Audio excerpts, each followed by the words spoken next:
My mom slapped me. My brother laughed. My dad said, "You deserved worse." That was the moment something inside me stopped begging to belong. I didn't flinch. I didn't cry. I just sat there blinking at the cold glass of water on the table, feeling my cheek throb in silence. The room fell quiet after that slap. Not out of guilt, but because the point had been made. It wasn't the first time. It wouldn't be the last. But something shifted inside me, not rage, not fear, just a quiet final severing. Maybe it had been building for years. Maybe I just needed one more reminder that in this house I wasn't a daughter. I was a target, a symbol, a disappointment. You'd probably wonder why someone like me, an adult woman, a lawyer, someone who made it out, would still go back to a house like that.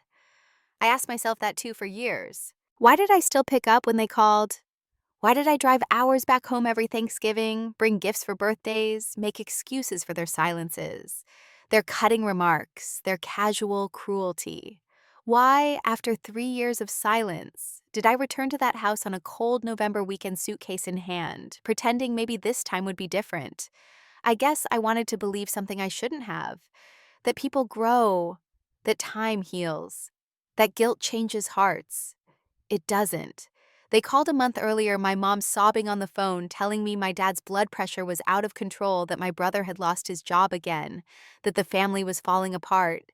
And maybe I, as the smart one, the strong one, could come home and help hold things together. I had hesitated, but something in her voice, the desperation, the crack, made me wonder.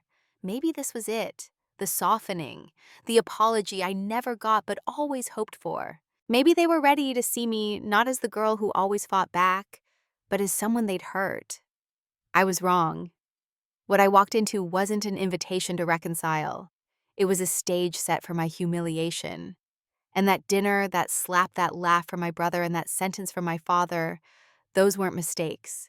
They were rehearsed, approved, final. And for the first time in my life, I didn't wish it hadn't happened. I was glad, because now there was no more pretending, no more excuses, no more hope that they'd ever become the people I needed. That slap wasn't the end of a story. It was the start of one that I would write on my own terms. And this time, I wouldn't ask for permission. My name is Leona Hartley. I'm 33 years old. I live in Boston, work as a litigation attorney at a mid-sized insurance firm. And for the most part, people would say, I have my life together. I'm punctual, meticulous, and known for being calm under pressure, especially in court. But none of that matters when I step into my parents' house in rural Maine. In that house, I'm not the attorney with a strong voice. I'm the daughter who's always been too much. Too opinionated, too emotional, too stubborn, too loud. Growing up, I was never the golden child. That title belonged to my younger brother, Caleb. Caleb, the boy who broke windows and got hugs. The one who failed classes and got excuses. The one who never did chores, never faced consequences, never heard the word no unless it came from me. And even then, I was scolded for not letting him be. My parents, Margaret and Frank, raised us in what they called a house of values, rules, discipline, structure. But none of those things applied equally. My mother was a second-grade teacher, the kind who demanded obedience from children and silence from adults. Her voice never rose in volume, but every word landed like a slap. When I cried after being punished, she'd say, "That's how we build strong women." My father, a retired police officer, believed in correction over coddling. He was quiet, controlled, but every movement, every glance carried an implied threat. He never needed to shout. His silence was louder than any outburst. And when he did speak, it was final. I used to keep a tally of the things I got in trouble for: rolling my eyes, asking follow-up questions, sighing, getting an A-, saying I didn't want to wear a dress, not finishing dinner fast enough, crying after being slapped. I stopped counting after 57. What hurt more than the punishments was how justified they all felt. Every strike, every lecture, every icy stare was framed as discipline. You need to toughen up. You're not like other girls. We're preparing you for the real world. But no one prepared me for the isolation, for the shame of being the only one who seemed to notice something was wrong.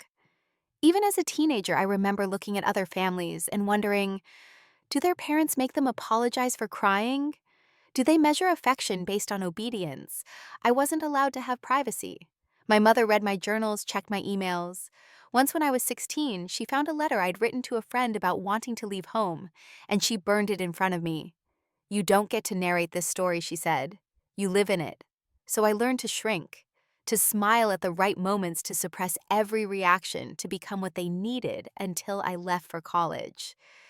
That was supposed to be the end of it. And for a while it was. I went to law school, built a career, made a home for myself where no one yelled, no one watched me eat, no one mocked my tears. I went 3 years without calling them. But then last fall, the calls began. First from Caleb, then from Mom.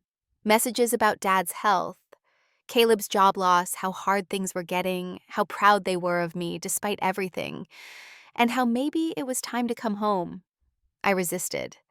But my therapist, a wise woman named Erica, said something that stuck with me. Closure doesn't always come in the form of peace. Sometimes it comes in the form of clarity. So I went. Not to reconcile, not to forgive, but maybe to finally see them clearly and to see myself in contrast, to prove to the girl I used to be that I'd made it, that I wasn't theirs anymore, that I had outgrown their script. I packed a weekend bag, told myself it was just 2 days, and drove north to a house that still smelled like burnt toast and unresolved tension. I didn't know then that what waited for me wasn't a reunion, it was a reckoning. And it started, like most things in that house, with a smile that wasn't real and a question that wasn't really a question. So, Leona, what have you been up to that's so important you couldn't visit sooner? When I was younger, I used to think the worst thing about my family was the way they hit. The way my mom's hand would snap through the air without hesitation, the way my father's belt made a sound before it made contact. But I was wrong. The worst thing wasn't the hitting, it was the explanations afterward. We love you too much to let you fail. You're lucky we care enough to correct you. That's how strong women are made.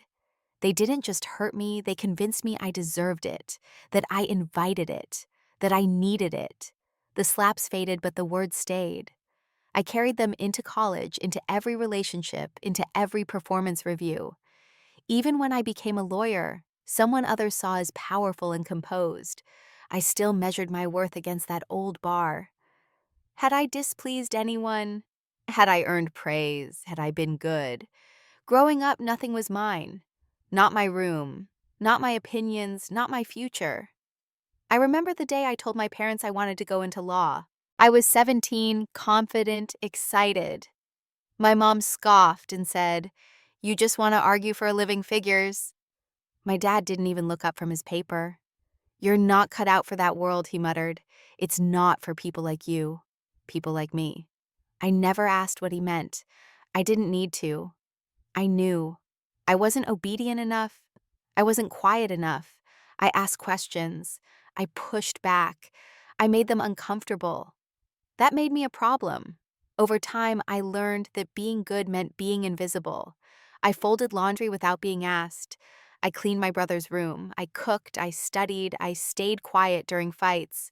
And when I couldn't take it anymore, when I cried or shouted or just stood still too long, they made me pay for the scene. Look what you made us do. My brother Caleb learned quickly how to play the game. He got away with everything. Skipping school, sneaking out, stealing. The few times he was scolded, he'd cry and say, "I'm not like Leona. I'm not trying to hurt you." That always worked. They'd hug him, forgive him, call him their good boy. I hated him for it, but I also envied him. He figured out early that love in our house was a transaction. You gave them what they wanted, they gave you softness. For me, softness was rationed. If I performed well, if I kept my mouth shut, I might get a pat on the back. A lukewarm, good job, but one misstep, one emotion out of place, and it was all erased. When I was 20, I got a scholarship to a law program in New York. I was ecstatic. I called home expecting at least a flicker of pride. My mom sighed. New York. That's far. My dad said, "Don't go thinking you're better than where you came from." I didn't cry. I didn't fight. I packed and left. And for a while, I thought I'd left all of it behind. But that's the thing about emotional damage. It doesn't stay in the house it was born in. It follows you. It whispers in job interviews, in romantic relationships, in friendships. It turns every compliment into suspicion, every silence into judgment. And you find yourself over-explaining, over-apologizing, overthinking everything because you were taught that being yourself was never quite right. I became good at blending, at smiling through discomfort, at hiding the rage that lived beneath my rib cage. My body remembered even when my mind tried to forget. Tension in my shoulders, clenched jaw, sleepless nights. My therapist once asked me how I defined safety. I said, not being in trouble. She asked, what does safety feel like? And I said, I don't know. I've never felt it without conditions. That silence afterward was the first time I realized how deep it went, how much of me had been shaped not by who I was, but by what I was trying to survive. So when I walked back into my parents' house that weekend, when I stepped into the same tiled hallway with the same dusty picture frames and the same stale air, it wasn't nostalgia I felt. It was muscle memory. I reverted, my posture stiffened, my words shortened. I became the daughter version of myself, polished, careful, apologetic. My mom greeted me with a strained hug, the kind that ends before it begins. My dad gave me a nod. Caleb was on the couch playing a video game, didn't even look up. Nothing had changed. And yet everything in me had. I wasn't here to be liked. I wasn't here to be forgiven. I was here to finally face the people who taught me that love meant swallowing pain, and to see what would happen if just once I refused to do that. It happened on the second night. Dinner was beef stew, overcooked and underseasoned like always. My mother set the table with her usual forced grace, placing forks like landmines. My father sat at the head arms crossed, saying nothing. Caleb scrolled through his phone between bites. I tried to keep the conversation light, asking about the neighbor's new baby, the town's festival, even complimenting the curtains. It was all armor. I was rehearsing niceties in a battlefield. Then my mom asked, so anything new with work? I should have known better. I should have lied. But something in me, maybe pride, maybe fatigue, pushed the truth out. I led a case against a senior executive last month. I said cutting my bread. Sexual misconduct. We won. Big settlement. He's out. We protected 3 other women in the process. Caleb whistled low. My dad looked up. My mother paused mid-chew. Wait, she said. You mean Joseph Bradner? My stomach turned. Yes, I said slowly. You know him. She set her fork down. He was your father's academy friend. He came to your christening. My father's face was unreadable. My mom's voice tightened. You took down a man who's been a friend of this family for 30 years. I took down a predator, I replied calmly. One who harassed multiple women. My mother's eyes narrowed. Did you ever think about what that would do to us? How that reflects on our family?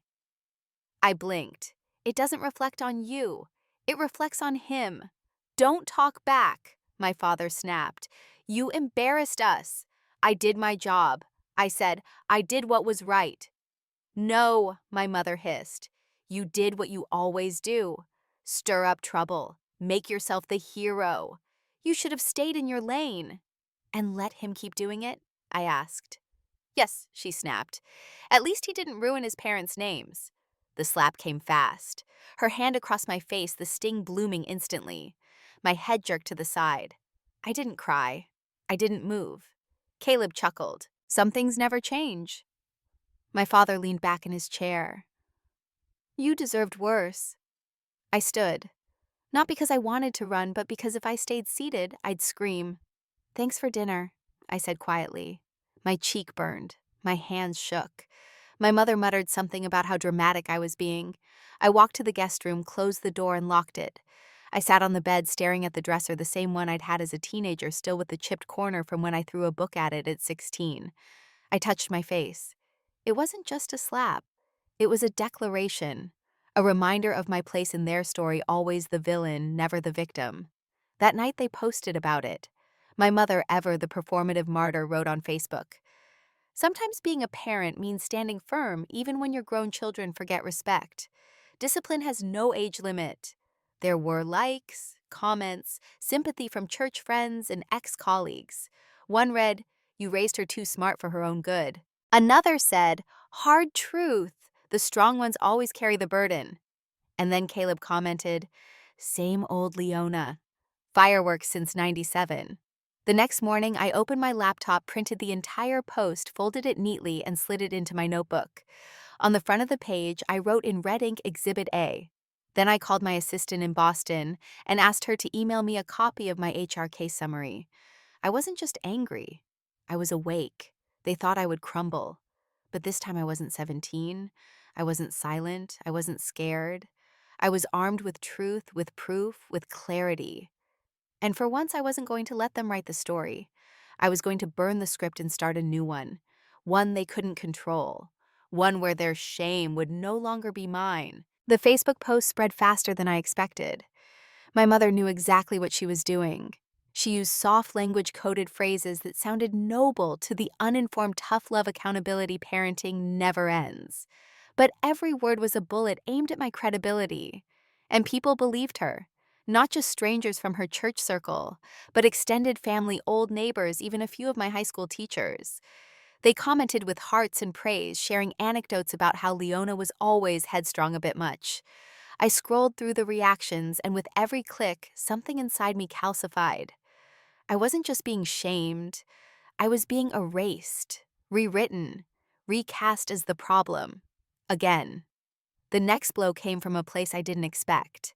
An old college friend, someone I hadn't spoken to in years, sent me a screenshot. The post had made its way into a private Facebook group for mothers of adult children. 1,000 members. Comments ranged from sympathetic to savage. One read, "My daughter's the same. Thinks she's better than the rest of us because she has a job and opinions." Another said, "Lawyers are manipulators."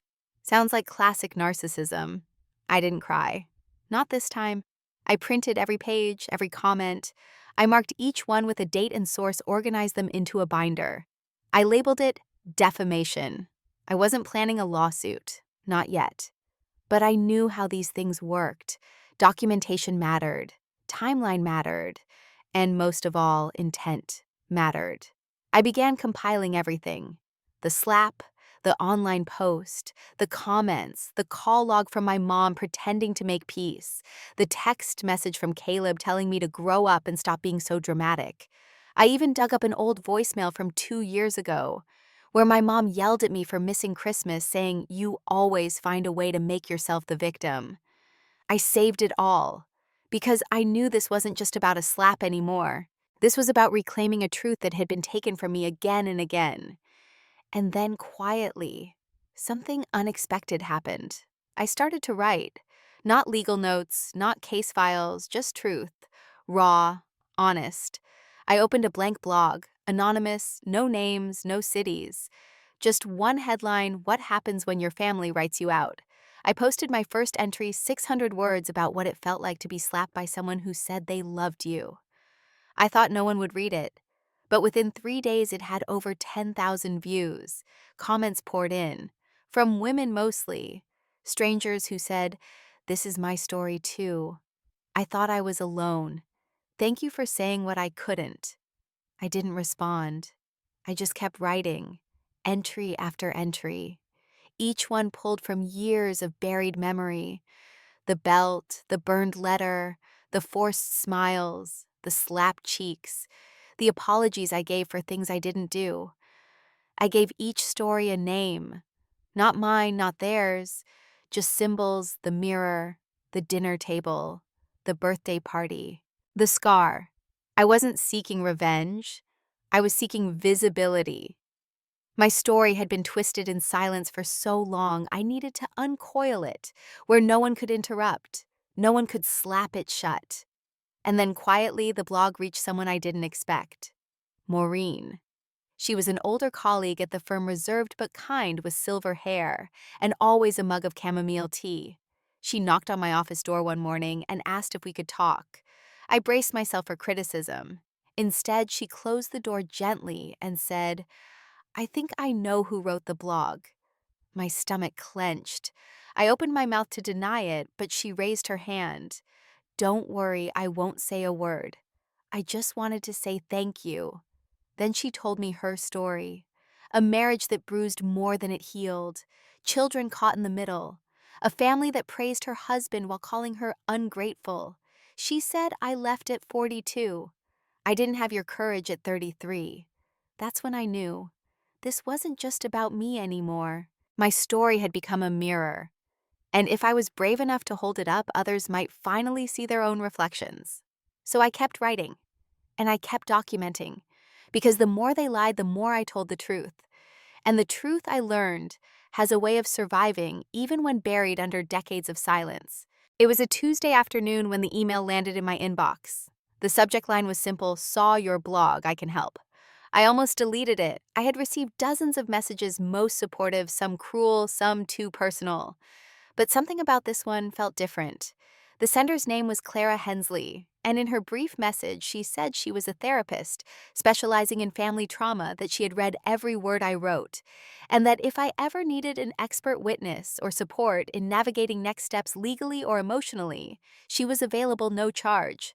I stared at her signature line: licensed clinical social worker, 20 years of experience.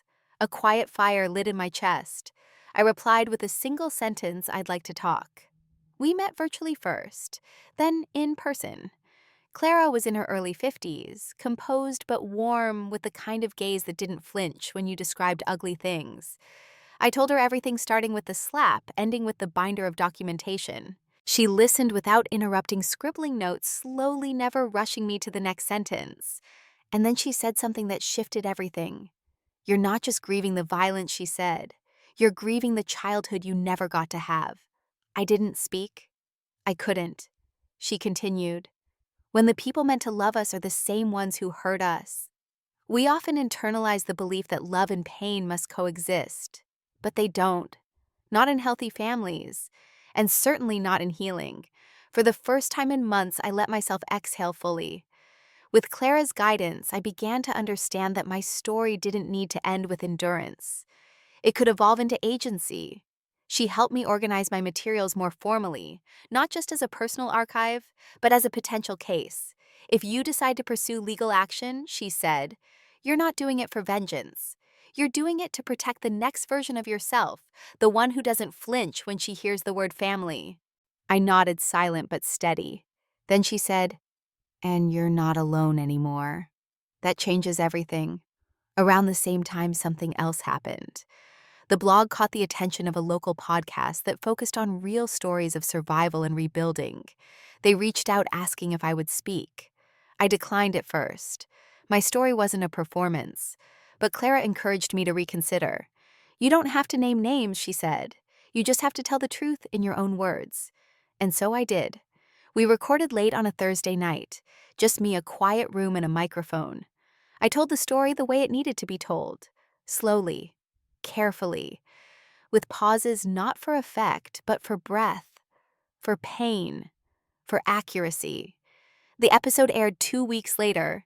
Within 48 hours, it had over 80,000 plays. Women from across the country messaged me telling me their own versions.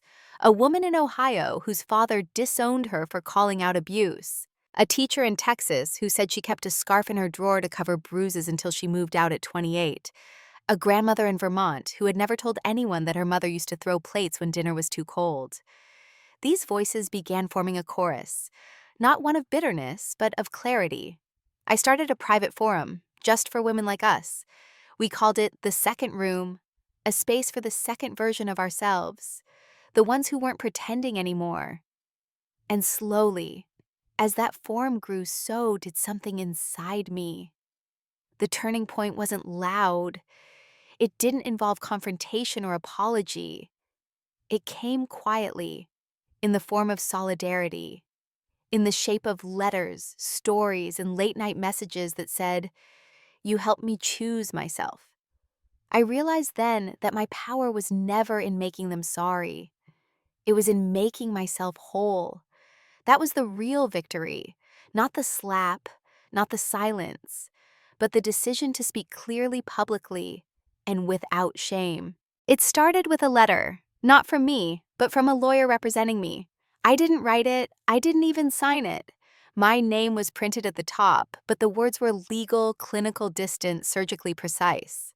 The letter requested access to past medical records, a formal evaluation of my childhood environment, and notice to my parents that further action might be pursued under grounds of psychological and physical harm.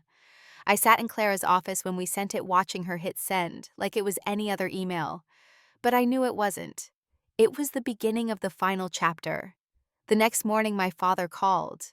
I didn't answer. He left a voicemail. His voice was low, restrained. "We need to talk."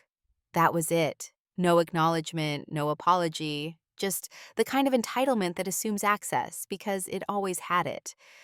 I didn't call back. Instead, I forwarded the voicemail to Clara and my lawyer. Let them handle it. I didn't want to play interpreter anymore. A week later, my mother emailed. The subject line read, "Please don't do this." In the message, she said I was misremembering things, that I was being cruel, that I was damaging the family. She didn't say I was lying. She was too clever for that. But she wrapped her denial in a veil of worry. "We're getting older," she wrote. "What do you hope to gain by digging up the past?" I stared at that sentence for a long time. What did I hope to gain? Peace, truth, autonomy, a sense of closure that didn't taste like surrender. I didn't respond to her either. A month later, mediation was scheduled. Not court, not yet. Just a room, a table, two lawyers, and the ghosts of 3 decades. I didn't attend in person. Clara advised against it. Instead, I submitted a written statement, 10 pages, single-spaced, with dates, quotes, documentation. I wrote it like a story because that's how I understood the world. I described the slap, the bruise, the silence. I described the way laughter felt like betrayal, the way discipline felt like warfare, and the way being disbelieved felt like being erased in real time. I ended the statement with one sentence: "I am not doing this to punish you. I am doing this so I never again have to explain why I flinch when someone raises their voice." The lawyer read it aloud in the room. My parents were reportedly quiet, expressionless. My father said she's always been sensitive. My mother said we did our best. But the documents didn't care about tone. The photos didn't soften with nostalgia. The witness statements, the therapy records, the archived texts, they didn't blink. The mediator recommended financial settlement and formal acknowledgement of wrongdoing. Nothing public, nothing criminal, just an agreement to cover my therapy expenses for the next 5 years, along with a donation to the second room forum, anonymous, of course. My lawyer asked me what I wanted to do. I paused. I wanted more. I wanted a trial. I wanted a courtroom with witnesses and transcripts.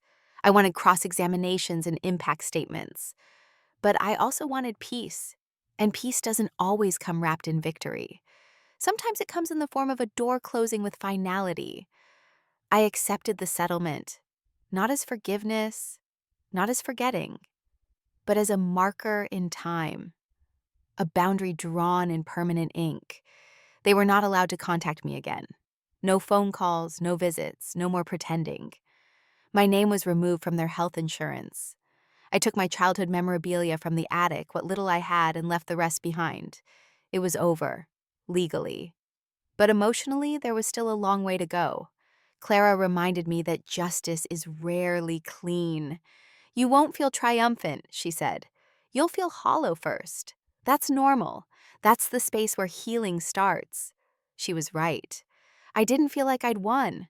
I felt like I'd survived something most people never name. I spent that night alone in my apartment drinking tea that had gone cold, listening to a playlist I made in high school when I thought escape meant leaving the house, not unlearning everything it taught me. Around midnight, I opened my laptop and created a new folder. I titled it Freedom. Inside, I dropped the legal documents, the therapy bills, the final settlement agreement. I renamed the last file endoftheirstory.pdf because it was. And now finally mine could begin. I didn't rebuild with fireworks or declarations. I rebuilt slowly, like someone recovering from a storm that tore through their house and left behind invisible mold. My mornings became rituals. Wake up, breathe, stretch, coffee with silence, journal before checking the news. It wasn't glamorous, but it was mine. I moved into a small apartment above a flower shop. The landlady was a widow named June, who smelled like lavender and always left a porch light on. She never asked questions, just smiled when I said quiet is important to me. I started teaching again. Not at a university, at a community center downtown where people came not for degrees, but for discovery. Women in their 40s and 50s, retired men who wrote poetry on napkins, single moms who scribbled memoirs between shifts. I taught them how to find their voice. Ironically, it helped me find mine. My old dream of publishing wasn't dead. It had just been buried under years of noise. I unearthed it like a fossil, brushing off the dust and holding it up to the light. Clara encouraged me to write not as therapy, but as testimony. There's power in telling the truth without permission, she said. So I did. I started small. Blog posts, essays for niche magazines, personal pieces under a pseudonym. One of them, an essay titled "The Slap I Carried into Every Room," went viral. Emails poured in. People I'd never met told me their own stories, some eerily similar, others different, but anchored in the same ache. One message stood out. A producer from a podcast called The Quiet Rebellion wrote, "We want to amplify stories like yours. Would you come talk?" I hesitated. Not because I wasn't ready, but because I knew once I spoke publicly, there was no retreat. But then I remembered the silence of that night, the one after the slap, the one filled with laughter that wasn't mine. And I thought, no more hiding. The episode aired 2 weeks later. It was raw, unscripted, 47 minutes of me talking about growing up in a house where love was conditional and pain was disciplined into normalcy. It wasn't polished, but it resonated. Downloads surged, comments flooded in. People weren't just listening, they were hearing. One comment read, "You just put words to a childhood I've spent decades trying to forget. Thank you." I cried reading it. Not because it hurt, but because it didn't. It healed. Offers followed. Book agents, speaking gigs, even a publisher. I chose carefully. I didn't want fame. I wanted impact. My memoir titled Second Skin released a year later. It wasn't about revenge, it was about reclamation, about growing up under the weight of someone else's version of love and choosing to define it for myself. Reviews were kind. One in particular, from a well-known critic, read, "She doesn't just tell her story, she gives others permission to tell theirs." That line stayed with me. I got it tattooed on my ribcage in delicate script. I never returned to my hometown. I didn't need to. I returned to myself. I launched a foundation with some of the settlement money, small grants for survivors seeking therapy, relocation, or legal support. We called it the Quiet No More Fund. The name was deliberate. Silence had protected my abusers for too long. Now it was my voice that held the power. On the foundation's website, there's a quote that reads, "Your story doesn't have to end where someone else tried to end you." Every time I see it, I remember the version of me who stood in that hallway after being slapped, wishing she could disappear. And I whisper to her, "You didn't. You became." Today my life is quiet, but not in the way it used to be. Not the hush of fear, not the tension before impact, not the silence of holding back tears. It's a different kind of quiet now, a steady one, the kind you earn after walking through fire barefoot and deciding not to burn bitter. I wake up in the morning and make tea instead of coffee. My body doesn't flinch at every sudden noise. I no longer rehearse answers in my head before speaking. I don't apologize for things that aren't mine to carry. I smile more genuine smiles, not the ones I used to practice in mirrors. My apartment is filled with light. There's a small window above the sink that catches the morning sun just right, and some days I'll just stand there and let the warmth hit my face like a reminder I survived. My relationships now are chosen, not inherited. Clara is still in my life, not as a therapist anymore, but as a friend who sometimes drops by with almond croissants and says things like, "You're glowing today, just thought you should know." I have a circle now. Women who've also clawed their way out of shame, who know the language of survival without needing translation. We host dinners where we talk about everything, our pain, our healing, our dreams. No one interrupts. No one dismisses. We listen like it matters. Because it does. My father never reached out. Neither did my brother.